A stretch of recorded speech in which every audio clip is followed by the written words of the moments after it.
Keteladanan Wali Songo. Wali Songo terdiri dari dua kata, yaitu wali dan songo. Wali maksudnya adalah wali Allah dan songo artinya 9. Oleh karena itu, Wali Songo artinya wali Allah yang jumlahnya 9. Siapakah wali Allah? Wali Allah adalah orang mukmin yang dekat dengan Allah Subhanahu wa Ta'ala dan dicintainya. Secara umum, wali Allah memiliki dua kriteria, yaitu mukmin dan bertakwa. Mukmin artinya beriman kepada Allah, akidahnya lurus dan jauh dari kesesatan. Bertakwa artinya terbiasa melakukan amal-amal yang wajib dan sunnah, serta menjauhi perkara yang makruh, apalagi haram. Amal-amal ibadah itu membuatnya menjadi orang yang dicintai Allah Subhanahu wa Ta'ala dan dekat dengannya. Firman Allah Subhanahu wa Ta'ala yang artinya, "Ingatlah, sesungguhnya wali-wali Allah itu tidak khawatir atas perkara yang menimpa mereka dan tidak pula bersedih, yaitu orang-orang yang beriman dan bertakwa." Quran Surah Yunus ayat 62-63. Lebih terperinci, wali Allah adalah orang-orang yang memiliki sifat-sifat sebagai berikut.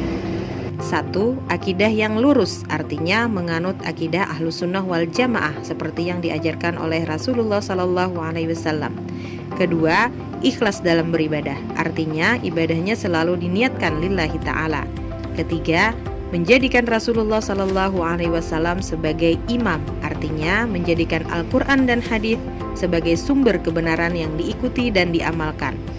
Keempat, menjaga kesempurnaan ibadah wajib dan menunaikan ibadah sunnah, artinya melaksanakan ibadah wajib sesempurna mungkin ditambah dengan ibadah yang sunnah. 5. Berlapang dada, artinya hatinya bersih dan tidak ada kedengkian sehingga tidak mengatakan keburukan terhadap sesama muslim.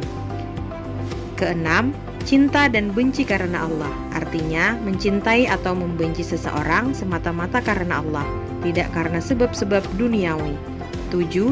Memerintahkan kebaikan dan mencegah keburukan, artinya melakukan amar ma'ruf nahi mungkar, menyampaikan kebenaran dan menerima nasihat dari orang lain. 8. Mencintai umat Islam, artinya menjadikan umat Islam sebagai saudaranya serta peduli kepada mereka. 9. Kembali kepada Al-Quran dan Sunnah, artinya menyelesaikan masalah yang diperselisihkan dengan merujuk kepada Al-Quran dan Sunnah, tidak kepada hawa nafsu. 10. Komitmen dengan kebenaran, artinya berusaha untuk selalu mengatakan kebenaran, mengamalkan dan mendakwahkannya. Wali Songo dan keteladanannya. Wali Songo adalah para ulama yang menyiarkan Islam di Indonesia, khususnya di Pulau Jawa. Siapakah mereka dan apa keteladanannya akan dijelaskan di bawah ini. 1. Sunan Gresik atau Maulana Malik Ibrahim. Maulana Malik Ibrahim lahir di Samarkand, kota Uzbekistan sekarang, dan berdakwah di Gresik, Jawa Timur, sehingga dikenal dengan Sunan Gresik. Beliau wafat tahun 1419 Masehi. Keteladanannya dalam berdakwah sangat mengagumkan, datang dari Uzbekistan dan berdakwah di Nusantara, berjasa menghapuskan sistem kasta dan mengajarkan bahwa umat manusia adalah setara. Yang membedakannya hanyalah ketakwaannya kepada Allah. Beliau aktif mengajarkan cara-cara bertani yang baik dan membela rakyat dari sewenang-wenangan penguasa Majapahit. Kedua, Sunan Ampel atau Raden Rahmat. Raden Rahmat adalah putra Maulana Malik Ibrahim. Lahir di Campa 1401 Masehi dan berdakwah di Ampel, daerah di Surabaya, sehingga dijuluki sebagai Sunan Ampel. Beliau wafat pada tahun 1481 Masehi. Beliau mendirikan pesantren di Ampel dan menjadi pusat pendidikan yang sangat berpengaruh di Nusantara, bahkan mancanegara. Pengajarannya menekankan penanaman akidah yang lurus dan ibadah yang benar.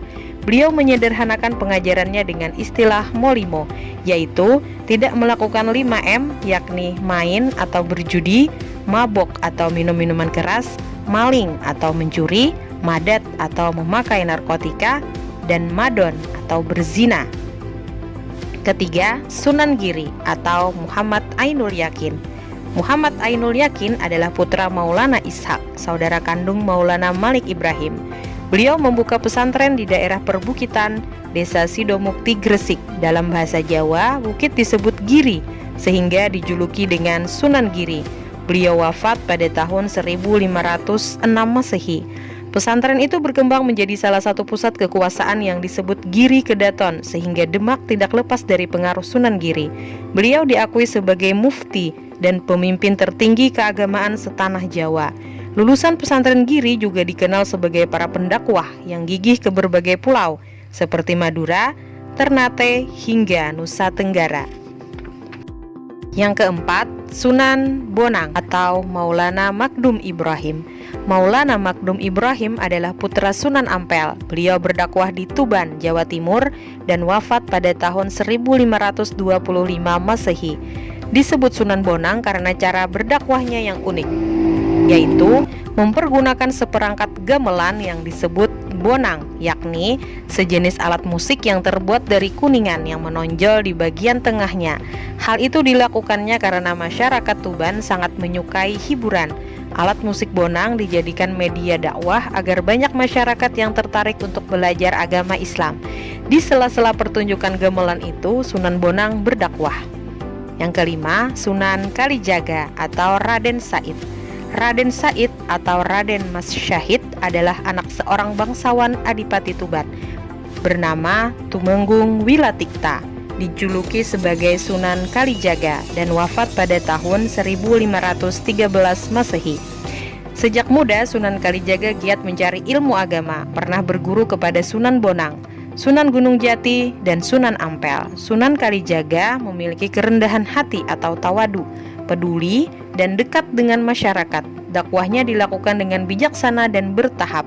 Beliau yakin jika Islam sudah dipahami dengan sendirinya, kebiasaan buruk akan ditinggalkan. Beliau juga menggunakan seni ukir, wayang, gamelan, dan seni suara suluk sebagai media dakwah. Kelima, Sunan Gunung Jati atau Syarif Hidayatullah. Syarif Hidayatullah adalah putra Sultan Syarif Abdullah Maulana Huda, pembesar Mesir keturunan Bani Hashim dari Palestina. Dijuluki Sunan Gunung Jati, berdakwah di Gunung Jati Cirebon. Beliau wafat pada tahun 1568 Masehi. Sunan Gunung Jati adalah satu-satunya wali Songo yang memimpin pemerintahan.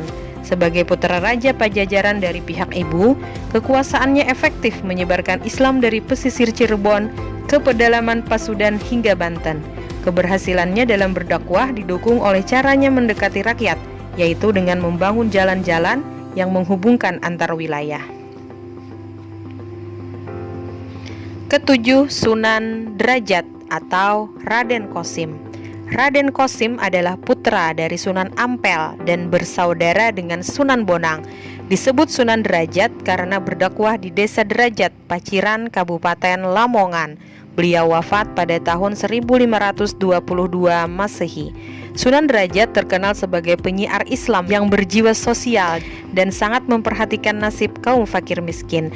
Beliau memiliki program dakwah yang sangat bagus, yaitu menggabungkan antara program pembangunan ekonomi umat dengan dakwah Islam. Depan, Sunan Kudus atau Ja'far Shadiq. Ja'far Shadiq adalah putra Sunan Ngudung. Dijuluki Sunan Kudus karena belajar di Quds, Palestina, hingga daerah tempatnya berdakwah disebut Kudus, Jawa Tengah. Beliau wafat pada tahun 1550 Masehi. Sunan Kudus memiliki peran yang sangat besar dalam pemerintahan Kesultanan Demak dengan menjabat Panglima Perang, penasehat Sultan Demak, dan hakim pengadilan negara. Beliau banyak berdakwah di kalangan kaum pengusaha dan priai Jawa. Salah satu peninggalan yang terkenal adalah Masjid Menara Kudus. 9. Sunan Muria atau Raden Umar Said. Raden Umar Said adalah putra Sunan Kalijaga. Dijuluki Sunan Muria karena tempat tinggal terakhirnya di lereng Gunung Muria, Kudus. Beliau wafat pada tahun 1551 Masehi. Sikapnya yang bersahaja, luwes, dan mudah berbaur membuatnya lebih suka tinggal di daerah terpencil untuk menyebarkan agama Islam. Beliau menjadikan kesenian sebagai media dakwah hingga menciptakan berbagai tembang Jawa seperti tembang Sinom dan Kinanti.